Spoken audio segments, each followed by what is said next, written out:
Episode की शुरुआत में कप्तान यामी उन तीनों को लड़ाई जीतने का बधाई दे रहा होता है और जोर से हंस रहा होता है। तभी आस्था बोलता है, यह कोई हंसने की बात नहीं है, उधर किसी की मौत हुई है।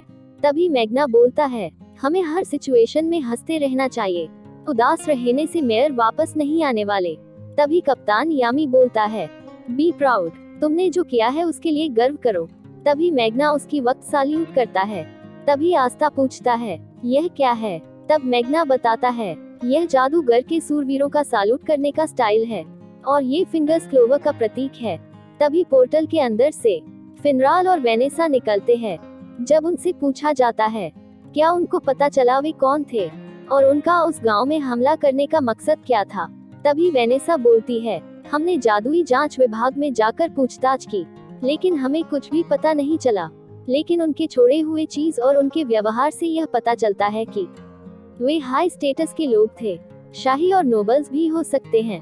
तभी वही पक्षी आस्था के अंदर से निकलता है और वह उसे मारने दौड़ता है, लेकिन कप्तान यामी उनको शांत करवाता है और बोलता है, कोई फर्क नहीं पड़ता, वे शाही या नोबल्स कोई भी हो, हमें यह सब जादुई जांच विभाग के ऊपर छोड़ देना चाहिए और उनका रिपोर्ट का इंतजार करना चाहिए। और आगे बोलता है, मेरे पास तुम्हारे लिए बहुत बड़ी खुशखबरी है, तुम्हारे इस कार्यों को स्वयं जादूगर के राजा ने प्रशंसा की है और हमको एक स्टार मिला है। तभी सभी लोग खुश होते हैं। तभी आस्था पूछता है, ये स्टार क्या है? तभी वेनेसा बोलती है, जादूगर के राजा एक दस्ते के प्रदर्शन के अनुसार उनको स्टार देते हैं और ये उस दस्ते के लिए एक सम्मान की बात होती है। तभी आस्था अपने ऊपर प्राउड फील करने लगता है। तभी फिनराल बोलता है, सभी दस्ते को उनके प्रदर्शन के अनुसार स्टार मिलते हैं और जिसको जितने ज्यादा स्टार मिले होते हैं उन दस्तों ने उतने अच्छे काम किए होते हैं। तभी वेनेसा बोलती है, अभी सबसे हाईएस्ट स्टार गोल्डन डॉन दस्ते में है, उनके पास सबसे ज्यादा 70 स्टार है। तभी आस्था उत्साहित होके पूछता है, हमारे ब्लैक बुल्स दस्ते में कितने हैं? हम गोल्डन डॉन से हार नहीं सकते। तभी कप्तान यामी बोलता है, इसके साथ हमारा पूरा हुआ -30 और हम गोल्डन डॉन से सिर्फ 100 स्टार पीछे हैं। तभी आस्था सोचने लगता है, अभी मैं यूनो से कभी आगे नहीं निकल सकता। तभी कप्तान यामी सभी सदस्यों को अपना अपना सैलरी देता है। अपना पहला सैलरी पाके आस्था बहुत खुश हो जाता है। तभी वेनेसा आस्था से पूछती है, तुम इस सैलरी का क्या करने वाले हो? तब आस्था बोलता है, मैं इसे अपना गांव भेजूंगा। तभी वेनेसा बोलती है, सारा मत भेजना, कुछ अपने लिए भी बचा के रखना। तभी आस्था सोचने लगता है, यह इन पैसों से अपने लिए क्या करे? तभी वेनेसा बोलती है, चलो कल हम कैसल शहर में शॉपिंग चलते हैं और नोएले को भी उनके साथ आने के लिए बोलती है। अगली सुबह वे तीनों एक ब्रूम में बैठ उधर से निकलते हैं। तभी वेनेसा नोएले से पूछती है, क्या वह कभी कैसल शहर गई है? नोएले मना करती है। तभी वेनेसा बोलती है, उधर नोबल्स और शाही लोग नहीं जाते। तब आस्था बोलता है, मैं जब परीक्षा देने यहाँ आया था तब मैं इसी शहर से होकर गुजरा था। तभी उसमें बोला जाता है, कैसल शहर के का कमनस क्षेत्र में पड़ता है, जहाँ आम लोग रहते हैं। वे तीनों उधर पहुँचते हैं और उधर घूमने लगते हैं। तभी वेनेसा उन दोनों को अपने साथ वहाँ का सीक्रेट लोकेशन ब्लैक मार्केट लाती है और बोलती है, इधर हर प्रकार के जादुई चीज मिलते हैं। और नोएले को बोलती है, तुम्हारा जादू को नियंत्रण करने में मदद करने वाला जादुई चीज भी यहाँ उपलब्ध है। तभी उस ब्लैक मार्केट में सेक्के भी आया होता है, जिसको आस्था ने प्रतिस्पर्धा में हराया होता है। उसे ग्रीन प्रेइंग मंत्री इस दस्ते में चुना गया होता है और उस दस्ते की तरफ से उसे एक चोर पकड़ने का मिशन मिला होता है। तभी उसकी नजर ब्लैक बुल्स के सदस्यों पर जाती है और आस्था को देख कोसता है कि उसकी वजह से उसे एक कम प्रसिद्ध वाले दस्ते में चुना गया, जिसमें उसे इस तरह के फालतू काम करने पड़ रहे हैं। तब सेक्के व्यंग्यपूर्ण अंदाज से बोलता है, मैंने सुना है तुम्हारे दस्ते को नेगेटिव स्टार मिला हुआ है, तुम कोई काम कर रहे हो या वैसे ही घूम रहे हो? तभी यह सुन आस्था बोलता है, उसे उसके पहले मिशन के लिए जादूगर के राजा से एक स्टार मिला है। यह सुन सेक्के पूरी तरह चौंक जाता है और उसे इस बात पर विश्वास नहीं होता। तभी वहां जाती हुई बूढ़ी अम्मा से कोई चोर पैसों का बंडल लिए भाग जाता है। तब आस्था उस चोर को पकड़ने के लिए उसके पीछे भागता है। तभी सेक्के अपने जादू से एक बड़ा सा उड़न खटोला बनाता है और बोलता है, मैं आस्था को सारा क्रेडिट लेने नहीं दूंगा, और उसमें बैठकर उस चोर के पीछे जाता है। काफी दूर जाने के बाद चोर आस्था को देख सोच रहा होता है कैसे कोई भागते हुए उसका पीछा कर पा रहा है। तभी वह अपने बैठे हुए बादल को ऊपर उड़ाता है और भागने लगता है। तभी आस्था अपने तलवार से उस बादल को काटकर उस जादू को खत्म करता है और उस चोर को नीचे गिराता है। तभी वहां सेक्के आ जाता है और उस चोर को पकड़ लेता है। तभी चोर अपनी आखिर कोशिश में एक चाकू जिसमें जहर लगा हुआ होता है सेक्के के पैर में घुसा देता है और सेक्के उधर गिर जाता है और मरते हुए आस्था को बोलता है, तुमने मुझे हराया है और तुम मेरे खातिर सबसे शीर्ष पर जाओगे। मैं अपना सपना तुम्हें सौंप रहा हूँ। तभी यह सुन आस्था उसको जोर का थप्पड़ मारता है और बोलता है, खुद का सपना मेरे पास छोड़ ऐसे जाना नहीं चाहिए। जीकर अपना सपना खुद पूरा कर। तभी सेक्के सोच रहा होता है, अरे वह मर क्यों नहीं रहा है।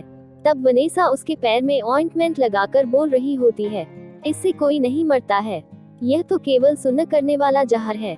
इस ऑइंटमेंट से तुम जल्दी ही ठीक हो जाओगे। इसे सुन सिक्के फिर बेहोश हो जाता है। आगे सेक्के आस्था को शुक्रिया कर उस चोर को पकड़कर अपने उड़न खटोला में उधर से चला जाता है। तभी वे वह पैसों का बंडल उस बूढ़ी अम्मा को लौटाते हैं और वह अम्मा उनको शुक्रिया करती है और वे उधर से चले जाते हैं। तभी वह अम्मा बोलती है, आज मैंने कुछ नया जादू देखा। जादू को खत्म करने वाला तलवार बड़ा ही दिलचस्प जादू है। यामी ने अपने दस्ते में एक अनोखा लड़का लिया है और अपना रूप बदलता है और हमें दिखाया जाता है वो क्लोवस साम्राज्य का 28वां जादूगर का राजा जूलियस नोवाक्रॉन होता है, जो वहाँ बुढ़ी अम्मा का भेस बदल अलग अलग जादू का खोज कर रहा होता है। तभी एक कम्युनिकेशन पोर्टल से एक आदमी आता है जिसका नाम मार्क्स होता है और वह जूलियस को किले में बुलाता है। तभी जूलियस बोलता है, यदि मैं किले में बैठा रहा तो मैं अलग अलग जादू करने वालों को कैसे देख सकता हूँ। तुम नहीं जानते कि तुम्हें किस तरह के जादू कहाँ और कैसे देखने को मिल जाए।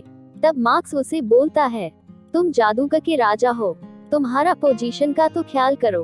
तब भी जूलियस नहीं सुनता और तभी वह यूनो को वहाँ से जाते हुए देखता है और बोलता है, यह तो वह लड़का है जिसे विलियम ने अपने दस्ते में लिया है।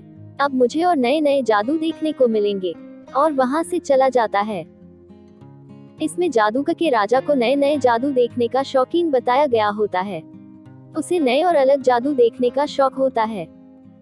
सीन चेंज होता है और हमें दिखाया जाता है यूनो, क्लाउस और गोल्डन डॉन की और एक नई सदस्य मिमोसा वर्मिलियन को सलीम दे हॉप्शिस का सुरक्षा करने का मिशन मिला होता है। उसको यह मिशन गोल्डन डॉन का कप्तान विलियम भेंजेन से मिला होता है। सलीम वही होता है जिसे यूनो ने प्रतिस्पर्धा में हराया होता है।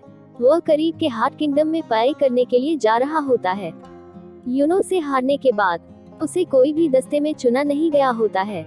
उधर सलीम यूनो से प्रतिस्पर्धा में गलत व्यवहार करने के लिए माफी मांगता है और उसके बारे में पूछता है। तभी आस्था बोलता है कि वह हाजी गांव से आया है। छोटी उम्र से ही उसको अपने माता पिता ने छोड़ दिया होता है और वहाँ के पादरी और सिस्टर ने उसका ख्याल रखा होता है। तभी क्लाउस सोच रहा होता है, हॉप्शिस फैमिली इस राज्य की एक शाही फैमिली है। उनके पास तो कई ताकतवर जादूगर होंगे और उनके पास यात्रा करने के लिए भी टेलीपोर्टेशन जादूगर भी होंगे। तो उन्होंने हमें ही क्यों चुना? अगर इनको इतना ही खतरा है तो क्यों हमें इतने ही सदस्यों के साथ उसकी रक्षा के लिए भेजा गया और यूनो को भी शामिल किया गया जिसने सलीम को हराया है। तभी वहाँ कुछ हलचल होने लगती है और यूनो उसे देखने जाता है। तभी वहाँ यूनो पर हमला हो जाता है। उधर आए हुए कुछ जादूगर यूनो के ऊपर हमला करने लगते हैं। तभी यूनो उनसे लड़ाई कर जीत जाता है और सब नीचे आते हैं।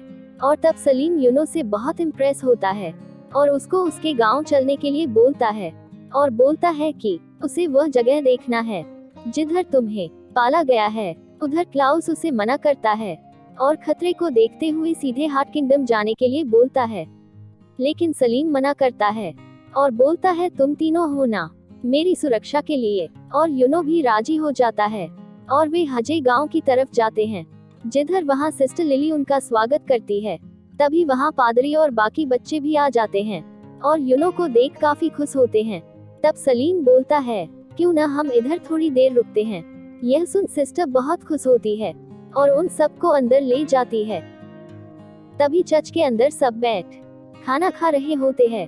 तब सिस्टर लिली यूनो और आस्था को इधर पैसे भेजने के लिए शुक्रिया करती है और वहाँ के बच्चे बोलते हैं उनके भेजे हुए पैसों से वो चर्च के मरम्मत का काम कर पाए। उधर सलीम भी खाने की तारीफ कर रहा होता है और सिस्टर को पानी लाने के लिए बोलता है। जब सिस्टर पानी लेने बाहर जा रही होती है तभी सलीम अपना जैकेट उतार कर सिस्टर को पहनाता है और बोलता है बाहर बहुत ठंड है। सिस्टर वह जैकेट पहन बाहर पानी लेने जाती है। पानी लेते आते वक्त उधर कुछ लोग सिस्टर को अगवा कर ले जाते हैं। आवाज सुन यूनो और बाकी लोग बाहर आते हैं। तभी उन्हें टूटी हुई मटके के साथ एक ब्रोच मिलता है। तभी क्लाउस बोलता है ऐसी ही ब्रोच उनके पास थी जिन्होंने पहली बार सलीम के काफिले पर हमला किया था। उधर सलीम खुद को दोष देने लगता है और बोलता है उसके पहनाए गए जैकेट की वजह से सिस्टर को सलीम समझ अगवा कर लिया गया है। तभी क्लाउस बोलता है हमें सलीम की सुरक्षा के लिए भेजा गया है और इस परिस्थिति को यहाँ के प्रशासन के ऊपर छोड़ देने की बात करता है, लेकिन यूनो नहीं मानता और खुद सिस्टर को ढूंढने चला जाता है। तभी पहले से ही वह हमलावर यूनो का इंतजार कर रहे होते हैं। तब यूनो को वहाँ पता चलता है कि शुरुआत से ही यूनो ही उनका टारगेट होता है। उधर वे एक एक कर यूनो पर हमला करते जाते हैं, लेकिन यूनो उनको हराते जाता है। तीनों को हराकर आगे जाते वक्त उधर चौथा हमलावर सिस्टर को बंदी बनाकर रखा हुआ होता है और पांचवा हमलावर वहां छिपकर यह सब देख रहा होता है। चौथा हमलावर यूनो को उसका ग्रिमोयर उसे दे देने के लिए बोलता है, नहीं तो सिस्टर का चेहरा जलाने की धमकी देता है। जब यूनो पूछता है तुम मेरे ग्रिमोयर का करोगे क्या, तब वह हमलावर जवाब देता है मैं क्या करूँगा, तुमको इसे कोई मतलब नहीं। लेकिन यूनो उसे देने से मना करता है और तभी पीछे से क्लाउस उस हमलावर पे हमला करता है और उसे काबू कर देता है। तभी मिमोसा आकर सिस्टर को बचाती है। तब क्लाउस यूनो से पूछता है क्या उसने सारे हमलावरों को पकड़ लिया। तब यूनो जवाब देता है एक हमलावर भाग गया। जब क्लाउस उससे पूछता है यदि मैं इधर नहीं आता तो तुम क्या करते, तब यूनो बोलता है तुम इधर आए क्यों।